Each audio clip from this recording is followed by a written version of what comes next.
अहम बात आपने कही, क्योंकि जीएसटी लाया ही इस मकसद से गया था कि बहुत सारे टैक्सेस खत्म हो जाएंगे, लेकिन जब प्रॉपर्टी की, हम रियल एस्टेट की बात करते हैं, तो स्टैम्प ड्यूटी का आपने जिक्र किया। आपसे अभिषेक जी मेरा सवाल ये होगा कि स्टैम्प ड्यूटी आदमी की है या प्रॉपर्टी की है?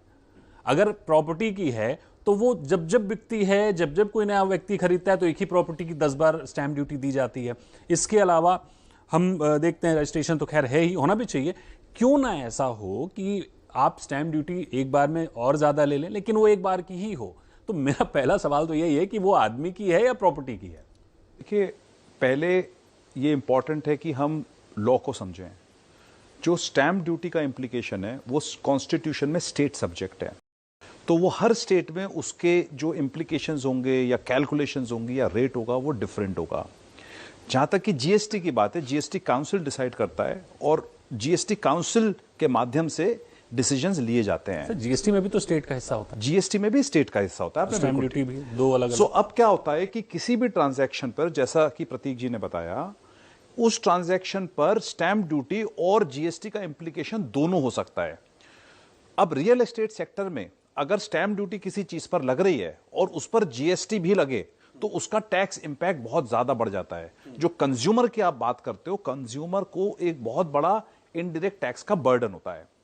जहां तक कि जीएसटी का सवाल है, जीएसटी एक ही बार लगेगा क्योंकि वो अंडर कंस्ट्रक्शन पे लगता है, मगर जैसा कि बताया गया स्टैम्प ड्यूटी हर ट्रांजैक्शन पर लगेगा, वो स्टेट सब्जेक्ट है।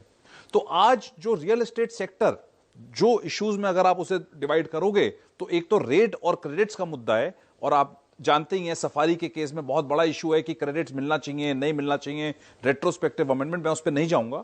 मगर अगर आप इसे पूरे इशू को डिवाइड करेंगे तो एक तो मुद्दा हो गया रेट का और उस पर एलिजिबिलिटी ऑफ क्रेडिट्स का।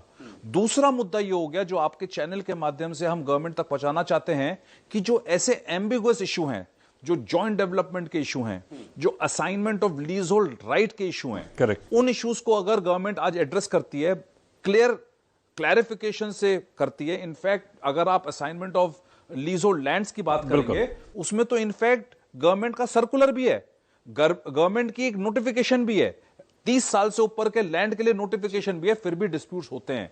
तो क्या गवर्नमेंट को इंटरफेयर करके ऐसे एग्जीक्यूटिव एक्शन पर डिसीजंस लेना चाहिए, स्ट्रिक्ट एक्शन लेने चाहिए, फील्ड फॉर्मेशन को ये गाइडेंस देनी चाहिए, जिससे हमारे रियल एस्टेट सेक्टर को। बिल्कुल ठीक बात है। आपसे मेरा सवाल होगा अभिषेक जी, जब कोई प्रॉपर्टी खरीदता है तो खरीदते समय वो मतलब तमाम तरह के टैक्स देता है। स्टैम्प ड्यूटी और रजिस्ट्रेशन की बात हमने की ही, प्रॉपर्टी टैक्स ऑलरेडी वो देता है, बेचता है तो कैपिटल गेन टैक्स देता है, तमाम तरह के टैक्स हैं। क्या आपको इनमें किसी तरह की गुंजाइश दिखती है? क्योंकि प्रॉपर्टी का भाव कम से कम 20 से 30% तो इसी से बढ़ जाता है। अगर इसमें थोड़ी सी गुंजाइश की जाए तो क्या प्रॉपर्टी थोड़ी सस्ती नहीं होगी? एक तरफ प्रधानमंत्री मोदी का जो विजन है कि सबको घर मिले, अफोर्डेबल हो सबके लिए, तो ये अफोर्डेबल अगर सरकार थोड़ी सी मुरव्वत करे, डेवलपर थोड़ी सी मुरव्वत करें, तो वो अपने आप कम हो जाएगा। देखिए, बहुत अच्छा प्रश्न आपने उठाया। अगर आप प्रॉपर्टीज पे टैक्सेस देखेंगे तो डिफरेंट किस्म के टैक्सेस हैं, जैसे आपने बताया। उस पर स्टैम्प ड्यूटी भी पे करना पड़ेगा, उस पर इनकम टैक्स भी, long term capital gain etcetera short term में पे करना पड़ेगा। और मेरे मित्रों ने बताया कि कैसे उसको सेट ऑफ से आप ऐसा एडजस्टमेंट कर सकते हो कि वो आपको कम इम्पैक्ट हो। जिससे पहले मैं इम्पैक्ट पे जाऊं, पहले इंपॉर्टेंट बात समझने की है कि एक वैल्यूएशन पर, जो स्टैम्प ड्यूटी पर्पसेस के लिए वैल्यूएशन होती है, उसमें कॉम्प्लेक्सिटी कितनी होती है और क्यों होती है। पहली बात तो जो वैल्यूएशन के स्केड्यूल्स होते हैं वो हर स्टेट के डिफरेंट होते हैं।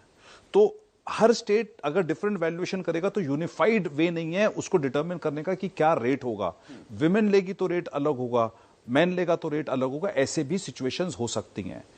दूसरी चीज क्या होती है कि इलाके को देख के रेट को तय किया जाता है। तो रेडी रेकनर रेट बोला जाता है जिसको, जिस रेट से अगर आप ऊपर बेचोगे तो ऊपर की वैल्यू मानी जाएगी, नीचे बेचोगे तो नीचे की वैल्यू नहीं मानी जाएगी, मिनिमम रेट माना जाएगा। अब प्रश्न दो आते हैं।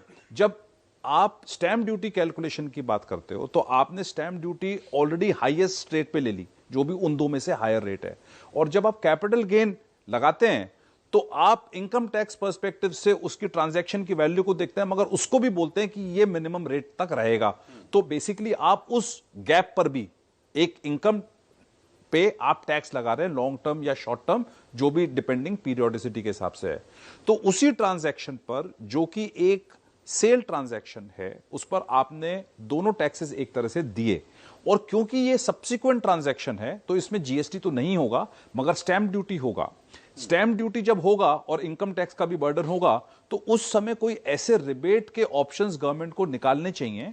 और ऐसा लगता है कि जो अभी इनकम टैक्स का डायरेक्ट टैक्स कोड जो नया आ रहा है, उसमें रियल एस्टेट को कुछ बेनिफिट मिलने के चांसेस हैं, क्योंकि जो शॉर्ट टर्म कैपिटल गेन और लॉन्ग टर्म कैपिटल गेन की बात करी जा रही है, वो ये हो सकता है कि स्पेशली हाउस प्रॉपर्टी पे उसमें ऐसे बेनिफिट दिए जाएं कि वो डिस्टिंक्शन हटा दी जाए, और जितनी भी आपकी इनकम है वो वहीं पर क्लब होगा। तो क्योंकि अगर आपकी 12 लाख रुपए तक आज एग्जेम्प्ट है और वो कल लेट से 20 लाख या 25 लाख हो जाती है, अगर आपका उतना कैपिटल गेन है तो आप अपनी नॉर्मल इनकम में ही उसको ऐड करोगे। तो ऐसी इश्यूज गवर्नमेंट एड्रेस करना चाहती है, मगर हां, अगर स्टैंप ड्यूटी ऑलरेडी हाई है और इनकम टैक्स का किसी तरह से बेनिफिट मिलता है तो रियल एस्टेट सेक्टर को बहुत बढ़ावा मिलेगा। ठीक बात है।